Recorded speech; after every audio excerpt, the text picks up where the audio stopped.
క్రైస్తల చిన్న ప్రార్థన చేసుకున్నాం.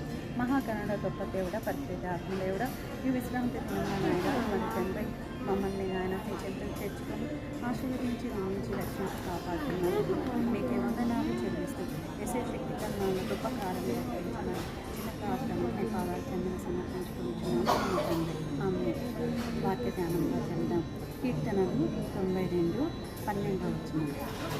నీతిమంతులు ఖచ్చిత వృక్షం వలె మగవైదురు, లేబనోను వీడి దేవదారు వృక్షముల వలె వారు ఎదుగుదురు.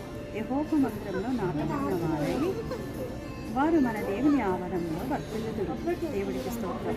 మనం దేవుని కలిగి ఉండుట, నీతియుక్తమైన బలులు అర్పించుట, ప్రార్థించుట, దేవుడికి ఇష్టమైన ఆరాధన చేయుట దేవుడికి ఇష్టము.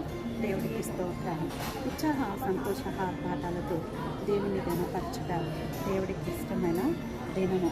యెహోవా మందిరంలో నాటబడిన వారిని దేవుడికి స్తోత్రాలు. నీతిమంతులు ఖర్జూర వృక్షముల మగవైదురు అంటారు. హల్లెలూయా.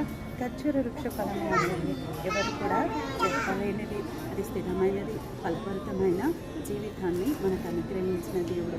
దేవుడికి స్తోత్రం. 100 కీర్తనలు చూసినట్లయితే సమస్త దేశంలారా యెహోవాకు ఉత్సాహధ్వని చేయడి, సంతోషంతో యెహోవాను సేవించుడి, ఉత్సాహగానం చేయొచ్చు, ఆయన సన్నిధికి రండి అని దేవుడు పిలుస్తున్నారు. దేవుడికి స్తోత్రాలు. యెహోవాయే దేవుడు అని తెలుసుకున్నది అంటున్నారు.